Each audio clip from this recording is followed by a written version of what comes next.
All right, let's go ahead and get started. Welcome, everyone. Greetings and welcome to today's webinar, What's New in Risk Management. We are excited to have you join us today to learn all about what's coming and what's now live with the Yokohama release in risk management. Next slide.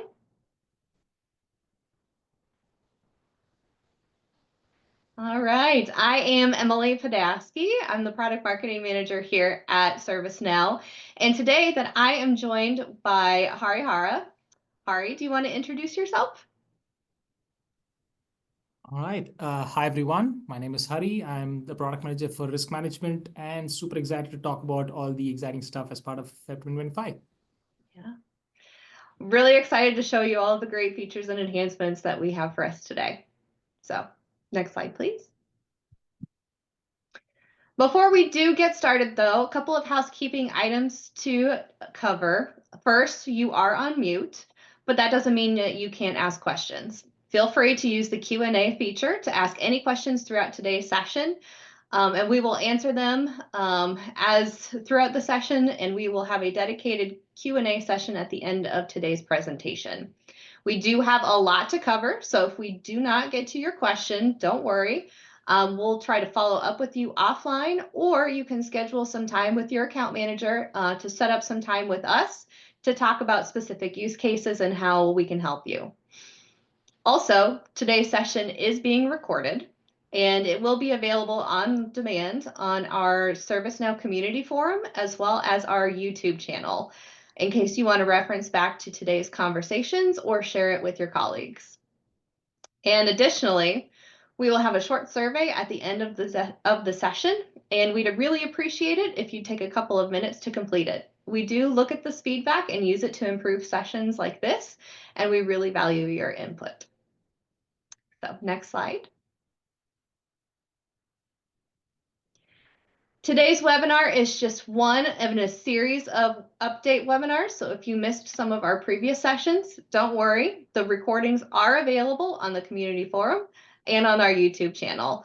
So if you missed the sessions for Gen AI, Now Assist, Operational Resilience, Business Continuity, What's New in Smart Assessments, our Privacy Management session, or ESG, we highly recommend checking these recordings out. There are a lot of great new features and enhancements in the Yokohama release, and we want to make sure that you know about them and that you can use them to your advantage. Next slide. And for those of you interested in our compliance and audit management and our third-party risk management, risk domains and capabilities, we do have sessions coming up this week and next for those. Make sure that you register for these. I will drop a link in the chat here shortly because we're going to be covering a lot of cool things like our new risk and controls matrix in audit management, as well as some pre-populated questionnaires for third-party risk. So please, you can scan that QR code. It will take you to our events blog, and you can go directly to those events to register. And I will also put the link to register in the chat here shortly. Next slide. All right. And that first update is everything that you will see here today is currently available in the ServiceNow store. So we are really excited to share all of these great features and enhancements with you. So without further ado, I will turn the presentation over to Hari to get us started. Hari? All right. Fantastic. A quick voice check, Emily. Is everything okay? You sound great. Fantastic. All right. So thank you so much for the lovely introduction. I am super excited to be part of this webinar to talk about what's new in Feb 2025. And one of the main reasons I like to call out why I'm excited as well. See, typically we all start that way, right? As product managers, we are very excited to, and we are actually proud to talk about the features that we worked upon. To be in all honesty, I did not work on the announcement. That it was actually a fellow colleague of mine who worked on that. But despite that, I am still equally excited to talk about these features as part of Feb 2025 because the nature of the features that we're releasing and we've packaged inside Feb 2025 not only solves the problem of today, but it also paves the way for some really exciting, cool stuff that we have in package for the future. So yes, so that's the main reason why I'm excited about. So I'm really excited about you guys so that you can actually see this. So feel free to keep the questions coming. We will take appropriate interval pauses to see if we can get that answered. Otherwise, we'll get that answered towards the end. All right, so without further ado, what are the cool features that excites me so much? So there are two main features we're going to talk about. One is called as Composite Entity Management, and the second one is Risk Assessment Project. Let's first talk about the problem. What problem are we trying to solve in composite entities, right? So the term composite refers to made up of multiple parts, right? So we coined the term composite entity to mean an entity that's made up of multiple entities. So typically in a large organization with a matrix structure, you have the way it's structured is itself in terms of multiple dimensions, such as your functions, locations, business process, divisions, legal entity. So it's structured that way, right? It's a complex web. So, and generally risk and compliance assessments happen in the center of that web, right? Where it kind of meets with multiple of those dimensions. So in such a setup, if we continue to use the single dimension sort of an assessment as we have today, eventually you're going to have you're going to end up facing problems in terms of scalability. You probably end up duplicate issues. You probably end up entity explosion. So there are quite a lot of how do I say easy maintenance issue or maintainability issues that you will end up facing. So for that, the answer that we have come up with is our composite entity management, where this is our attempt to make sure that we are able to enable the organizations to evaluate risk and compliance in such a setup of multidimensional. So for example, if I have to call it a quick example, let's consider KYC as a process. Now, if we directly perform an assessment on KYC as a process, it's a single dimensional, unidimensional assessment. But let's say if I perform the assessment of KYC as a process belonging to the UK region or the America region, then that becomes a dual dimension assessment. That's where your multidimensional assessment starts getting. So it supports, or the intention is to support a granular assessment involving multiple dimensions. So that's the first topic. I hope that's clear. The second topic we're going to talk about is the risk assessment project. So yeah, these are just introductory problem statement slides. We will be jumping into details next. The second problem that we've attempted to solve is the risk assessment project. So in the system till today, till yesterday rather, the risks are evaluated individually, right? So the risk assessments are done individually for every single risks. And that's how it has been happening so far traditionally as well. However, most of our clients, in reality, what happens is they actually do the same risk assessment in terms of a workshop style. So in the workshop format, what happens is multiple stakeholders get together, where you have representations from business unit, you have risk and control owners, you have process managers, you have several stakeholders that are relevant for that particular entity in order to perform the risk assessment. So in such a workshop style scenario, when all of them get together, so they end up brainstorming about the particular entity. Let's say, again, KYC as a process, they end up brainstorming about it, identify all the risks together. It may happen in one sitting or multiple sittings, but then it happens in that style. And then they identify risks together, and then they end up assessing the risks as well together. So the RCSA happens in such a setting. So risk assessment project is our answer to digitizing the workshop style RCSA and offer a structured workflow to enhance the experience. So that is the problem that we are solving when we talk about risk assessment project. So now let us deep dive. So what I'm going to do is I'm going to deep dive in this area just so that I'm clear about how I'm going to take this presentation in terms of what you can expect. So I will deep dive into composite entity management. I have a couple of slides and then I'll do a demo, and I'll take a pause from some questions on composite entity management. And I will repeat the same format for the other enhancement as well. All right, so let's deep dive into composite entity management. Now, this is a nice visual image. This helps me explain this much better. So as you can see here, you have Acme as an organization, and it has the structure is made up of 3 dimensions, right? You have a business process hierarchy, you have location hierarchy, and a business function hierarchy. So again, KYC as a process, if you see the process hierarchy here, right here, if the assessments were to happen at that node level, that single level, it's the regular single dimensional assessment, which is done even today. But let's say, for example, if like a like I quoted earlier, your KYC as a process, and I want to perform risk assessment on KYC as a process in context of America, then that becomes a two-dimensional assessment for you. To take it even further, you could do KYC as a process, America as a location, and let's say corporate banking or retail banking as my function, then that becomes a three-dimensional assessment for you. So yes, you will have the flexibility depending on the business need to do either a two-dimensional or a three-dimensional or a four-dimensional assessment, depending on the need of the business and depending on the risk. So all of this are being, this is what we're talking about when we talk about a multi-dimensional and a composite entity management. Let us now quickly talk about how we have actually solved this. All right. So we did speak about the business challenge and how that is important and why we are attempting to solve this. So in terms of solution, before I dive into exactly how we've solved this theoretically, I mean, eventually we are going to take a look at the demo as well.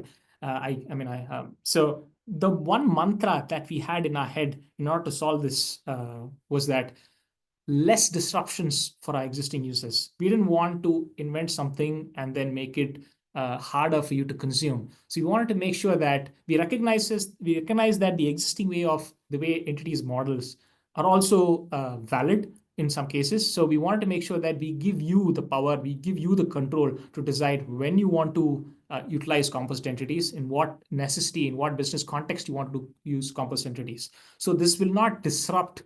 So again, the key mantra here it was that not to do any disruptions to your existing firm.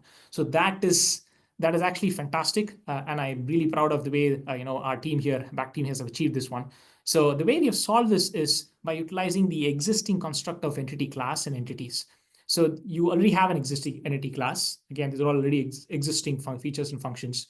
So we introduce something called as a structure and recognize the existing entity as a simple or a single structure, and we introduce the composite structure as well. I will, like I said, theoretically, I will show this to you in the demo as well. And then we end up creating entities referencing that particular composite entity class. So it is as simple as that, which I will showcase to you shortly. So before I jump to the demo, a really quick sneak peek of how the composite entity management looks like. So this is a sneak peek of a screenshot. We will get into the real deal as well. But as you can see here, this is the entity. This is already a composite entity, which you can see right now.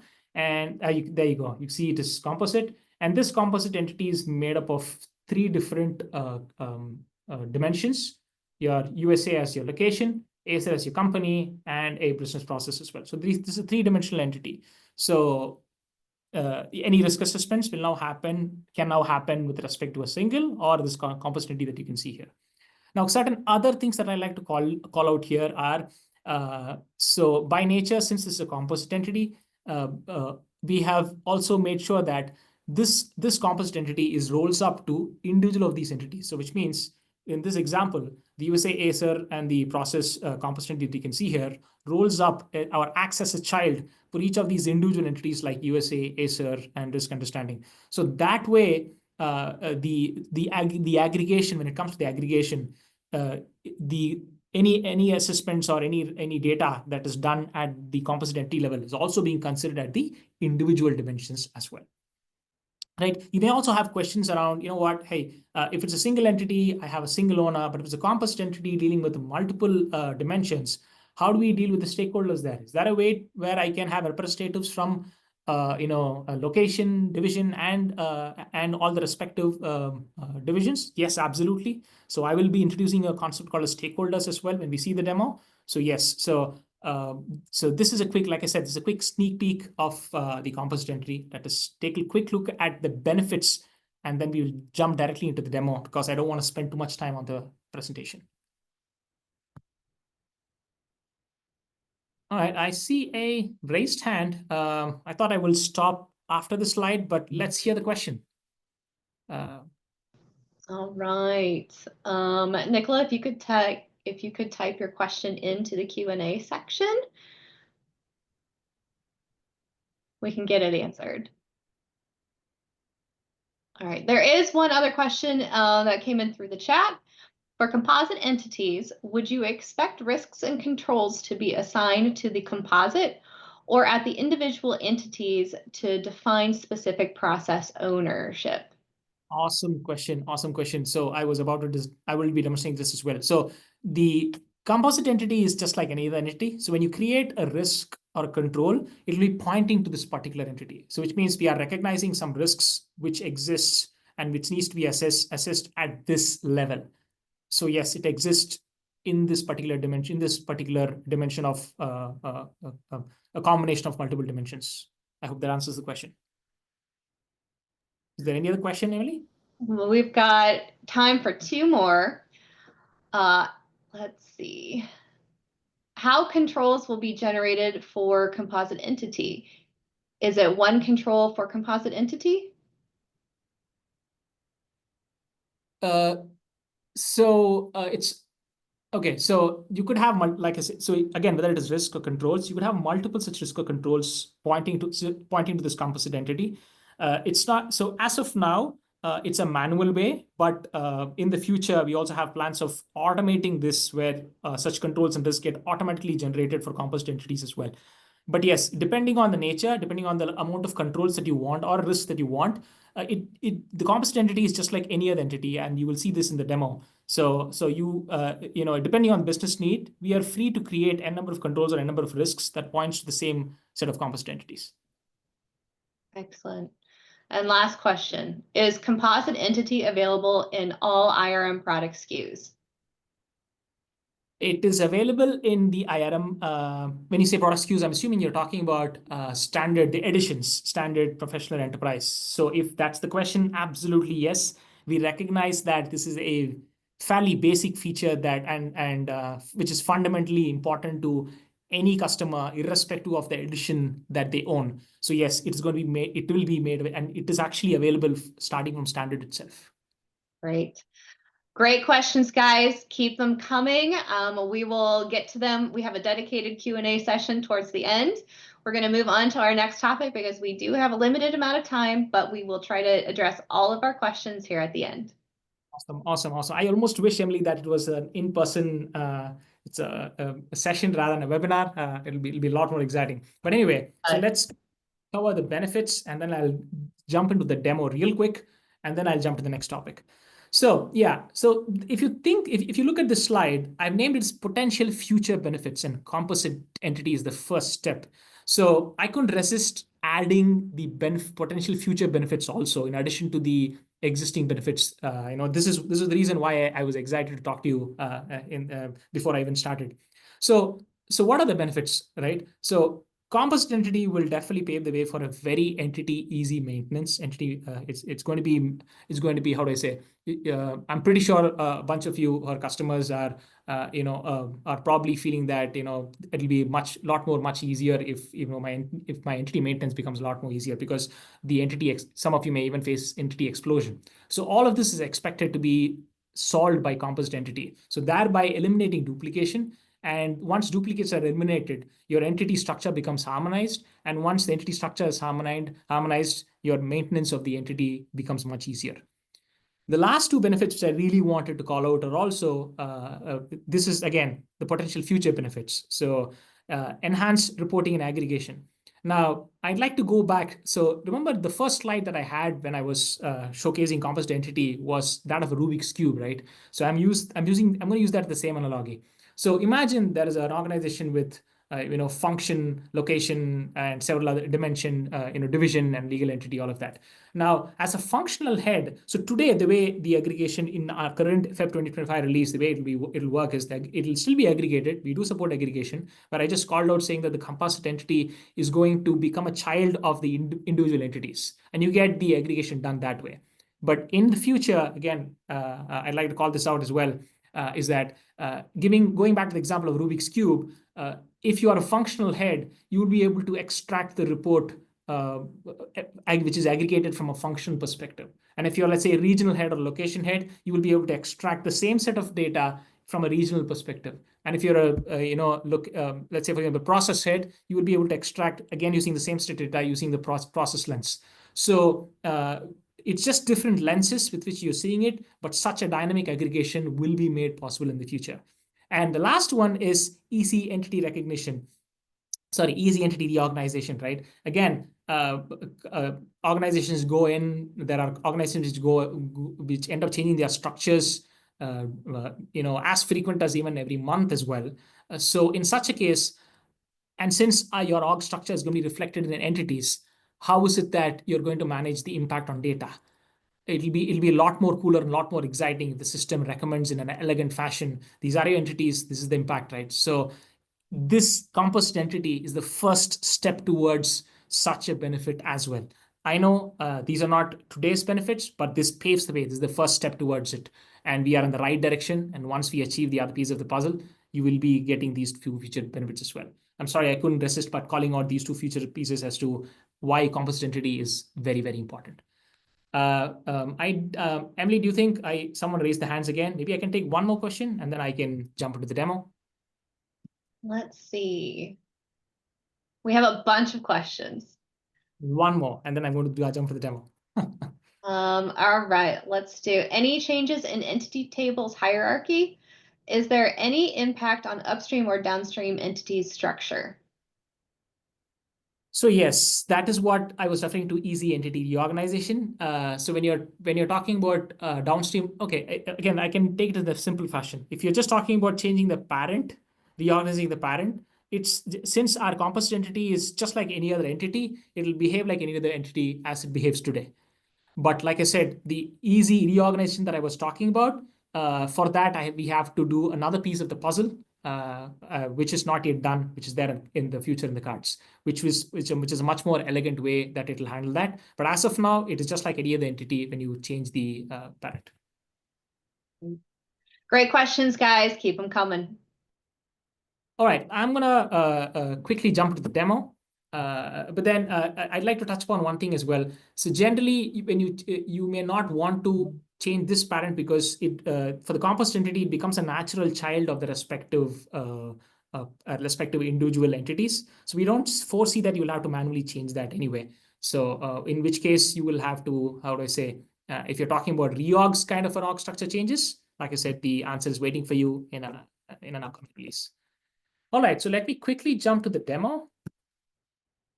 But I get the feel that a lot of people are excited about the first step that we've taken in terms of composite entity. All right, let's do a quick demo before we jump to another topic here.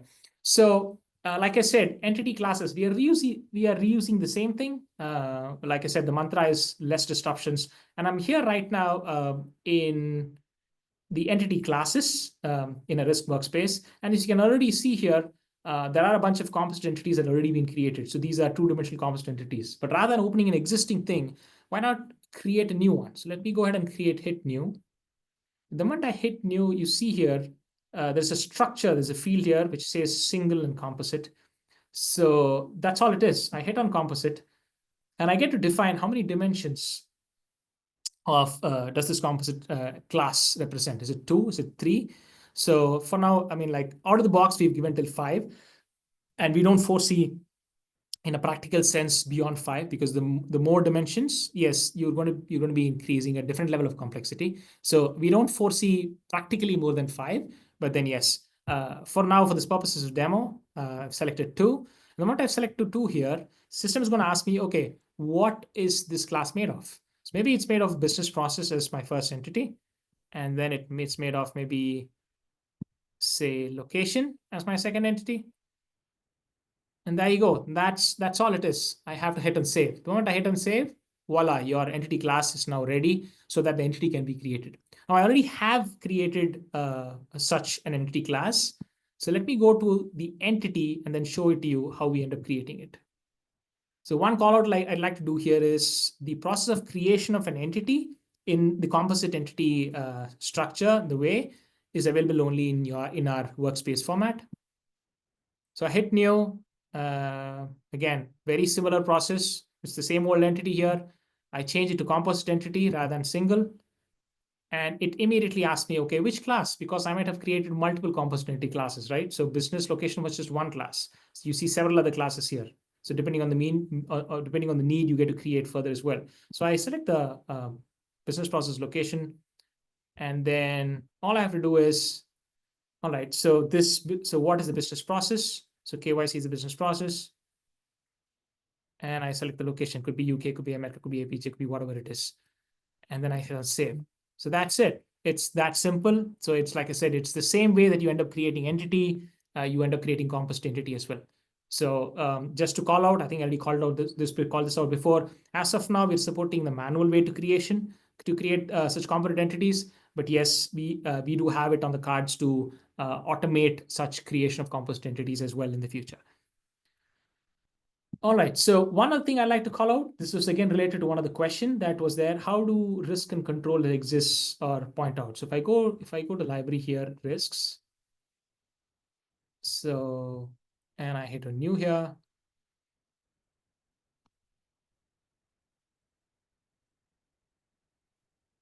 So this is a new risk record that I'm about to create.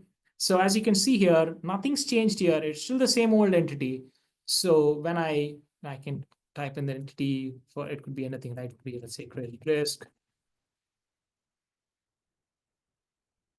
Or it could be identity risk. Actually, that makes more sense because if you see here, if I go here and I say name, filter it out by name, contains, and let's say KYC. So maybe the risk would be more relevant as an identity risk or something like that. So yeah, there you go. That's the composite entity for me, which I've already created. So I get to create that and make that reference to KYC Canada. So that's it. So it's as straightforward, as simple as that. So the process remains the same for you to create a risk. So with that, what we'll do is we'll now jump over to the next topic, which is risk assessment project. So let me see if I can conclude this. And once we can conclude, I can take several other questions as well. All right. So coming to risk assessment project. This is another exciting feature as well. We did talk about it briefly. So again, just to touch upon the problem statement once again, workshop scenario, right? So that's what. So in real world, your RCSA happens in a workshop style, a workshop format, where multiple stakeholders get together and brainstorm together and focusing on a particular entity, and then they list down, identify the risks involved, and then they perform the assessment for a bulk of risks along with all the stakeholders together. So today, because your risk is assessed one at a time, it does not really mimic or the system and the actual thing in the real world doesn't go hand in hand, right? So it becomes a two-step process where it first happens and then it gets keyed in the system. So the risk assessment project is our answer to the workshop style, where we're now giving you a construct which where the project, your risk assessment can be created as a project, your RCA can be created as a project, and I will explain to you shortly how that is done as well, where multiple risks can be scoped, and then as and when the workshop progresses, you could capture all the risks and you can perform the bulk RCA in real time. So that's what the risk assessment project is all about. So now who's this for? This is for risk assessment, let's say a project owner or a facilitator who's responsible for moderating and managing the risk assessment. And you have assessor and you have a project approver as well.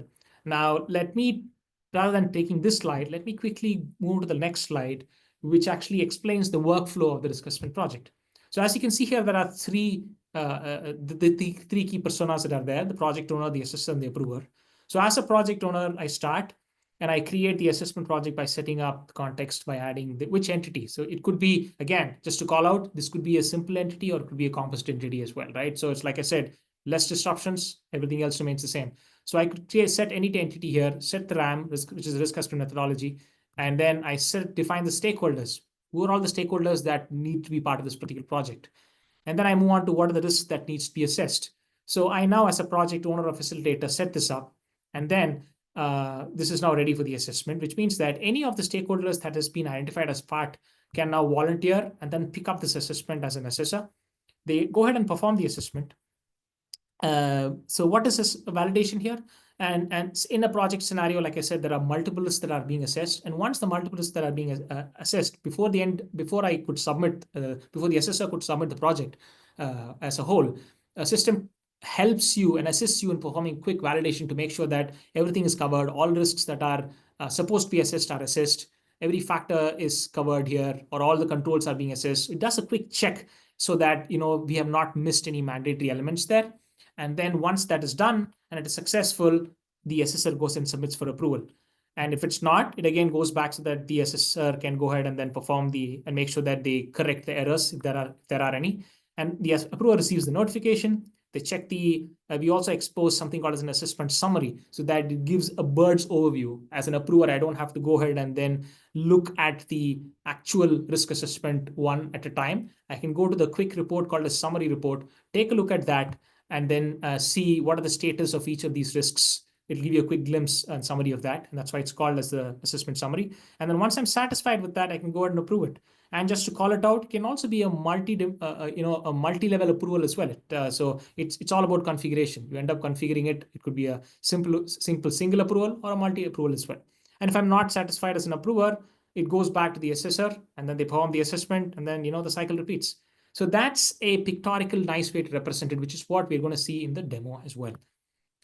This is a quick sneak peek of that, and perhaps after this, I see a lot of interest, a lot of things. Perhaps after this, I will, I'll give a quick pause, Emily, for taking questions before the demo. But let me first cover the sneak peek here first, so again, before the demo here. So what you see here is the stacked view, as we call it, for the risk assessment project. So this is the assessor view. As an assessor, I log in, I see all the risks that are supposed to be assessed as part of this workshop on the left-hand side in the navigation, neatly arranged. So I can go ahead and then perform all of this. So this particular assessment, as you can see here, is not yet fully completed, but it's almost ready for submission. So you also see a place where I can add risks, maybe as part of, even though the scope was well defined, maybe during the assessment workshop, during the, as an assessor, I feel, depending on how the stakeholders are discussing, maybe there is a new risk that needs to be added, which was not earlier covered a scope. That's why there is a way where I can go ahead and add risk as well. As opposed to that, I can also go ahead and remove a risk, perhaps the risk is no longer relevant in the context of that entity. So I can go and remove risk as well. So all such flexibility is built into this, like I said, to mimic the real world workshop setting. There are certain other benefits and features which I like to call out, are that once the risk is submitted, you get a flexibility to go ahead and perform a reassessment as well. So in the future, we will be supporting a scheduled form of reassessment. As of now, it is a manual form of reassessment, but it does give an option. You also get to reassign this to a different assessor. Let's say the assessor is no longer available, or he's not for at the moment, or perhaps for the next couple of days for some reason. As a project owner, assessment project owner, you get to reassign this well. Several other benefits which supports such dynamic nature of assessment. Thereby, so the biggest benefit here would be to reduce the time, right? So it's no longer a two-step process for you. So you would be able to mimic the real world of the workshop style assessments. That's the biggest benefit for you anyway. And which is what is called out in my next slide, which is the benefit slide, where these are the two benefits that I'd like to really call out, where basically the way we see it is faster. We want to make sure that the process is faster. How? That's why I'm calling it as accelerated risk assessments, where the time to complete such an assessment, because we are mimicking the real world workshop, is we are expecting it to drastically come down, because it's no longer done in a separate set, and then later on somebody comes and updates the system. So it's a real-time way where the assessor can go ahead and then update it as and when the risk RCSA workshop progresses. And then yes, engaging user experience as well. Just to call out, user experience is always something that we are interested to keep improving. But just to call this out, so in a traditional risk assessment format, if you see for example, the validation could be done step-by-step validation. So so that's one of the reasons why it was not very well suited for an RCSA, right? And an RCSA, given the fact that multiple stakeholders are involved, that could be different ideas flowing in and capturing at different levels at different times. So that's the reason we introduced the concept of validation, which I will demonstrate to you as well, which is a pre-submission validation rather than a check done at every single time the assessor keys in data. So these are, how do I say, these are the top two benefits which I like to call. But before I jump to the demo, Emily, is there any questions on board which I can answer? We do have some questions. Well, I think we have time for 2, maybe 3. The first one is, how is risk assessment project different from risk assessment scope? Both allow bulk launch of assessments. Great question. Great, fantastic question. See, yes, it allows bulk launch of assessments. In case of risk assessment scope, what happens is that it launches individual assessments. So I'm just going to backtrack here so that I go to the sneak peek. So in this case, the risk assessment project is one single assessment where you can assess multiple risks at the same time. So in case of scope, it is different assessments. And in this case, it's like I said, since we are trying to mimic the workshop, it is one single RCSA which covers multiple risks for you. So I hope that answers the question. Great. Any question, Emily? Next one, how do we determine ownership for composite? Oh, that's composite entities, my bad.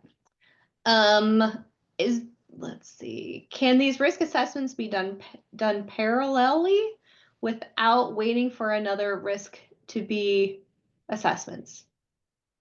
Well, yeah, that's the intention. Parallel risk assessment, right? We want to make sure that once the risks are scoped as a particular from an entity standpoint, you get to, like I was just explaining about that in the benefit slide as well. So let's say, for example, in the brainstorming format, I'm talking about the first risk. Somebody's talking about the first risk, and then I get to jump, or somebody else in the room says, "Hey, you know what? The way we can probably do a risk response, which means I want to jump into the risk response side immediately here." So it enables you to gives you the flexibility to jump in from one risk to another risks, so that gives you the feel of as and when the workshop meeting progresses, you get to capture that in the system directly itself. So yes, that's the bulk and parallel way where we can perform a risk assessment in the project construct. Probably we can take one more question, Emily, and then I'll go. One, does this tie to Smart Assessments Engine? That's a fantastic question, but no, not yet. This doesn't. When you say tie, it's not. Let me put it this way: this is a different assessment serving specific nature of inherent control and residuals. Format of an RCSA style of assessment. Your smart assessment is a much more generic way of assessment, which can be put to use in different constructs as well. So as of now, at least, we do not see them both as interchangeable assessments. But like I said, you never know what could happen in the future. All right. Great questions, guys. Keep them coming. All right. I'm going to quickly jump to the demo, and I'm going to see if I can, park a little bit more time for questions, back to Composite, be Composite or others. So let me see if I can quickly showcase you. All right. So,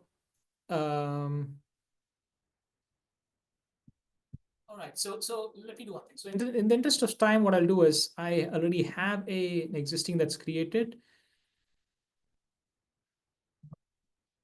All right, so in this case, what I've done is I'm creating a risk assessment project. So I already filled in the entity, composite entity that I just created. Like I said, it could be the assessable entity, could be a composite entity, it could be a simple entity as well. So in this case, I've already chosen the composite entity. And I'm also choosing the risk assessment methodology here. I can give the name as to what the project is all about, describe it, and then I get to choose the stakeholders here. I might have missed to showcase one thing in the entity, which I'm going to call it out right now, since I had my mind on the time as well. So in the stakeholders here, I will cover about that, the composite entity, which will also, I'm guessing, will answer one of the questions that is there in the as part of the questions here. So in the stakeholders here, when I'm actually assigning to some person, we have multiple options here. I can assign it to user, group, and you also see something called as entity stakeholder. This brings to that particular question I think somebody was talking about, which Emily point out a little bit, is in case of composite entity, what happens if there are multiple stakeholders? So there is a concept called as entity stakeholders that we've included.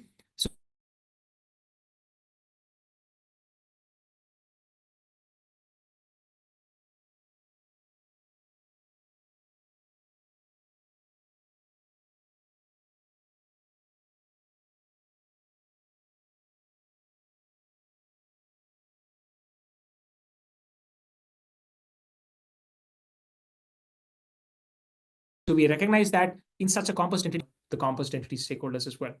So in this case, I'm just going to quickly, let's say, choose the assessor, my favorite table tutor, and I can probably choose another assessor. Like I said, I can choose one by one, or like I said, point it to a group. So in this case, I'm just choosing two. I'm free to add any watchlist users as well if I need. And then I go to the scoping. So the moment I click on next and go to the scoping, what the system is going to do, the system is going to bring in the existing risks that are already tied to the Composite entity KYC Canada, right? If there are any. So in this case, yes, there are so many that are already there. So, and I can feel free to add, or I can feel free to remove it. So those are all possible from here. So I can do all of that stuff. So rather than doing that, I think. Okay, so in the interest of time, so I'm actually, so you need a role called as the risk assessment project owner for you to actually set up the project. That's the reason I'm not able to see, I'm not able to set up and scope the risk properly. That's because for demonstrating the Composite entity, I had logged in as someone person. But in the interest of time, what I'm going to do is I'm going to quickly go. Let's assume that the project is now set up, because once the scope is done, the next step is your assessment. Now since I've already logged in as able tutor as an assessor, I will go quickly and I can either go to the task or I can go in progress here. So I'm making a small assumption that is already set up. Now I'm going to quickly go to, let's say, my assessment. Now let's assume that it is already scoped and set up, and I get to click on open assessments here. So as you can see here, this is how it opens up. So we already have 3 risks here that were identified as part of the project. And I can go ahead and then perform the risk assessment. Since I'm already part of the workshop here, I can go ahead and then see the procedures of the workshop and assess as it proceeds. So some of the things I'd like to call out here is that if you see here, a new risk symbol here. That's that's a small icon that we made sure to provide, which gives a tip to the assessor that, hey, you know what, this particular risk is an emerging risk, it's a new risk, it was never assessed before. So that's an indication towards that. So I can go ahead and then fill in multiple details, whether it is inherent, control, residual, all of that. And then when I'm and I can also, let's say, for example, let me showcase you that as well. I also feel free to go ahead and then add a risk as well. So maybe I, as an assessor, depending on the process of the RCA, I feel that there are multiple risks that needs to be added. I can quickly click on add risks, in which case, if there are more risks that are listed in the tree, it will list out, which I can add, or I can go ahead and create one from the risk statement, or I can create an ad hoc risk on the fly itself. In addition to that, I can also go ahead and then remove the risk as well. In case I feel this is no longer relevant for me, I don't have to do it. I can do it right here. I don't have to go back to the scoping step. I don't have to depend on the risk assessment project owner who set up the project for me. As an assessor, do all of this because, like I said, I'm right now in the workshop. I'm doing it as in things, as when things move. And since in such a meeting, things can be really dynamic, right? So I can go ahead and then perform all of this. The system is going to showcase the progress of how many risks are assessed so far. So far, it says 0, but I can go ahead and fill it in. Now, I'm going to quickly finish this assessment real quick, and then I'm going to proceed for submission. So let's see here. So I'm going to finish this. And probably in the interest of time, I'm saying, you know what, I don't want any control assessment to be done. Right, I can go ahead and then fill in all of this, and I can say my response is, let's say I want to accept this risk, right? So I go ahead and fill in different data here. But let's say when it's time for me to go ahead and make a submission, I can do a quick validate check to see whether I've covered everything. This is going to be done anyway when I'm attempting to submit it. As you can see here, system is cleanly calling me out saying that, hey, you know what, there is probably something that you've not yet done. So I can go quick, and everything else is marked as done, and this is not done. It clearly highlights me this is one error. And I also get the error details here. We have introduced the new sidebar here, which says to me saying that, you know what, what's the error? There's a mandatory response. Please provide a response for that particular factor. Now, this is dynamic here. In this case, I only have one error. But if let's say there are 2 or 3 errors here and other risks, as and when I click on the other risk, you will get to see the errors populated in the on the right-hand side panel as well. So for now, I'm just going to quickly finish this. And yeah, and I'm done, and I'm ready to submit it. So the moment I hit on submit, I get an option as an assessor. Do I want to view the summary, or do I want to confirm my submission? So the summary view is something something which is both useful for the assessor as well as, in fact, it is more useful for the approver as well, where as an approver, if I, once after the submission, that will happen, once after the submission, I get to see the summary statement. It's going to clearly called out, these are 3 or 4 risks or 5 risks that were part of that were assessed. It also the risks that were removed despite being scoped earlier, and gives you a clear indication of these are inherent. This is how an inherent risk is rated. This is the control effectiveness. These are the key controls. This is how it is rated. So basically, you get and what the risk responses are as well. So once this is once this is done, the approver can go ahead and then basically approve this based on the summary itself. So, but for now, I'm just going to click on submit it since I'm the assessor. I'm confirming submission.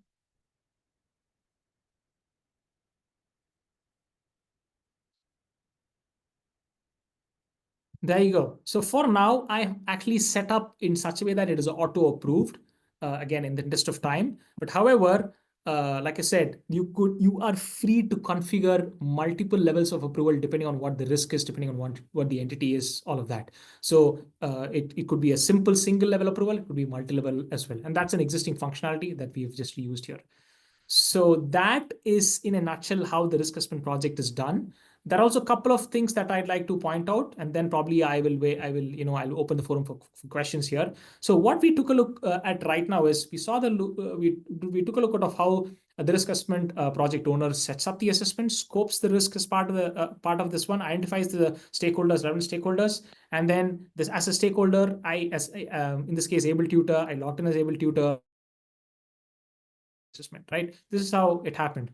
Now, a couple of other things which I can also show you is the ability to, for example, reassign. We briefly spoke about reassignment as well.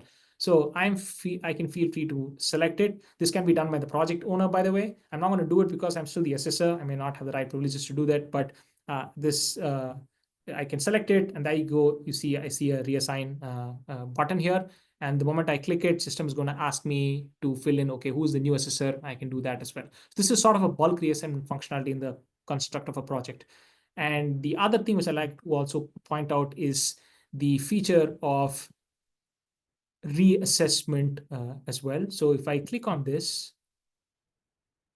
and I have now the option to perform a reassessment. So I can click on reassess.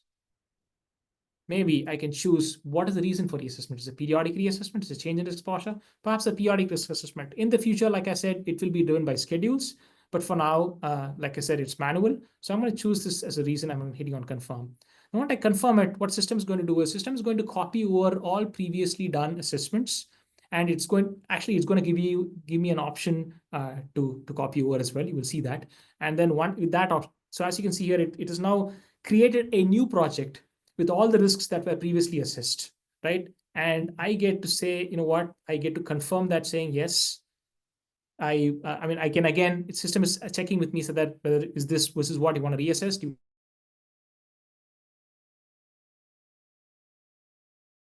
I believe I'm the assessor. I can hit an open assessment.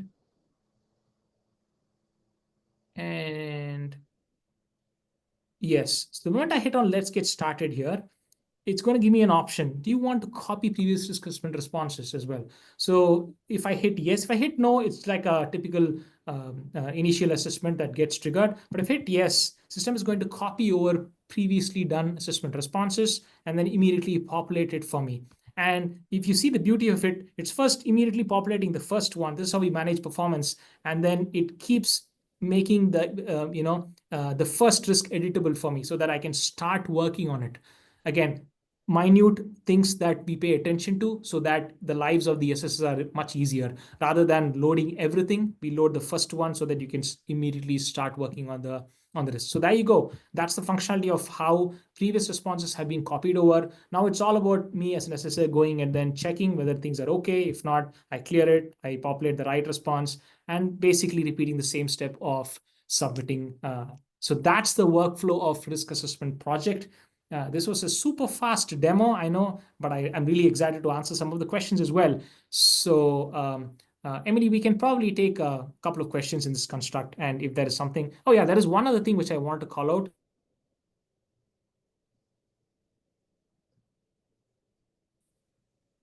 Oh, So Harvey, well, we lost you there for a second. Could you repeat what you just wanted to call out?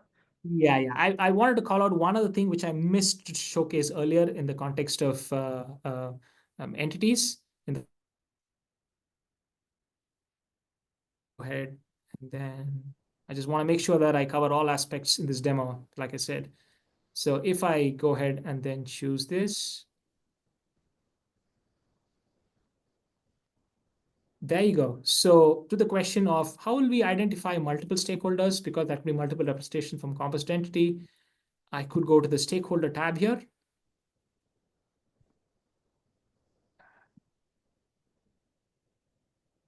I can probably, it is loading.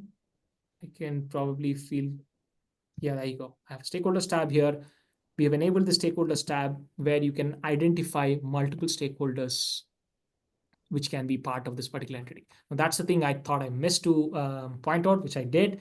Now, Emily, let's open it up. So I'm excited to answer any questions, both from composite entity standpoint as well as discuss from project standpoint.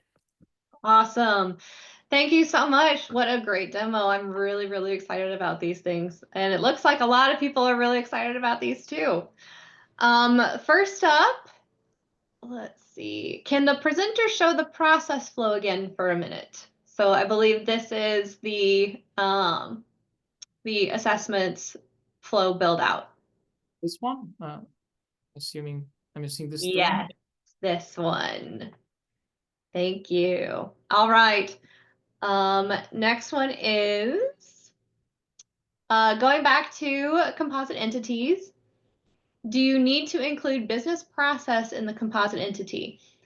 By going with location, company, and making risks linked to business processes in the composite entity, this gives the process lens, but ensures we don't have composite entity explosion.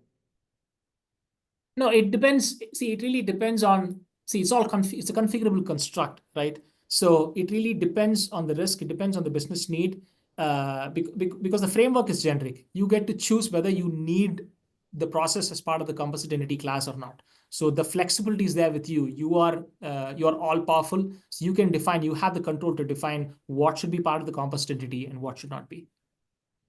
Great. Next up, how do we determine ownership for composite entities? I understand this may vary from org to org, but any guidance you can provide would be appreciated. Yeah, I think I already answered this question. I anticipated the question, which is what I wanted to make sure that I showcase in the last. So in a typical entity, yes, we have just the risk as the entity owner. But what we did, and this is not just for composite entity, by the way, this is there for regular entity as well, which we've enhanced, that we brought in the concept of stakeholders. So that whether it's a composite entity or a regular entity, from this release onwards, you will be able to add additional representatives from different various functions. So in case of, especially in case of composite entity, if you feel the need of having multiple stakeholders, you can get to do that using the stakeholders thing that I showcased. I hope that answers the question. Excellent, thank you. Is there a specific step required to group the assessments in place of presenting individual risks to stakeholders for sign-off? I lost you there a bit. Is that a specific step? Can you repeat that question, Emily? Is there a specific step required to group the assessments in place of presenting individual risks to stakeholders for sign-off? I'm assuming the context is the risk assessment project. Correct. Yeah, and is there a specific step to group the assessments for sign-off? So I'm assuming that you're talking from an approval standpoint. So as of now, there is no specific way where you can order it or group it as of now. But then I like the thought process. We can, so as of now, the way, if I go back to this is the sneak peek. So it is more of a stacked view. That's what we're calling it. So you don't group this within this view. It's a stacked view right here. And this is the same view which will be presented to the approver as well. The only additional thing the approver gets is the view summary, where as I showcased in the demo, they get to see a quick sneak peek of, oh, these are the risks, how these have been assessed, what are the risks that were newly added, what newly removed, before the approver can provide their sign off there, right there. So there's no such additional grouping there, but yeah, I'm Excellent. All right, we have 3 minutes left for this session. So thank you so much, everyone, for all of the great questions today. If we did not get to your question, please reach out to us. We want to make sure that we get all of these questions answered for you. And schedule some time with our team if you want to learn more about these features that we went through today. So Hari, if you could go to the next couple of slides. Absolutely. Excellent. Thank you so much. And so before we end the call, if you do want to learn more about our risk management capabilities, don't hesitate to contact us. Visit our website where you can learn more about our GRC portfolio of products. Check out the community for additional information and assets to get you the most out of your ServiceNow investments. And visit our YouTube channel. Our playlist will have this session's recording available in the next 48 hours, as well as the recordings from our previous upcoming store release sessions. You can also visit the community to register for all of our upcoming webinars. Next. And speaking of our community, Sorry. well, little sneak peek there for you. We scan this QR code and will be taken immediately to the GRC community. This is going to be one-stop shop for all things risk, so you definitely want to bookmark it. You can access onboarding kits, assets to help you with your implementation planning, training resources, release notes, and more. So you can also get information on our upcoming workshops, webinars, and more live events to learn more about risk. So definitely want to check that out. Next. And then speaking of our events, make sure that you join us for Knowledge 25 in Vegas, just a couple of months away. Knowledge is our exclusive in-person user event where you can explore new innovations and gain practical guidance from thought leaders and customers. Expand your knowledge with hands-on training, labs, and interactive sessions, as well as network with other industry professionals. Registration is almost full, so if you want to join us in Vegas, make sure that you register today. Next. And if you can't join us in Vegas, save the date for our Risk and Security Conference in Santa Clara in October. Join us for a deep dive into our risk and security solutions, hear from industry experts, peers, and product experts to learn how you can transform your risk and security programs. Registration is open, seats are limited, so make sure that you register soon to save your seat. And with that, we'll wrap up today's session. Thank you so much for joining us today and spending part of your day to learn more about our risk management capabilities. You should receive a survey. It only takes a couple of seconds, so we want to make sure we hear from you on how we did today. We also use this to improve sessions like this, as well as create sessions with future sessions on topics that you're interested in. So thank you again for joining us. Have a great rest of your day, and we'll see you soon.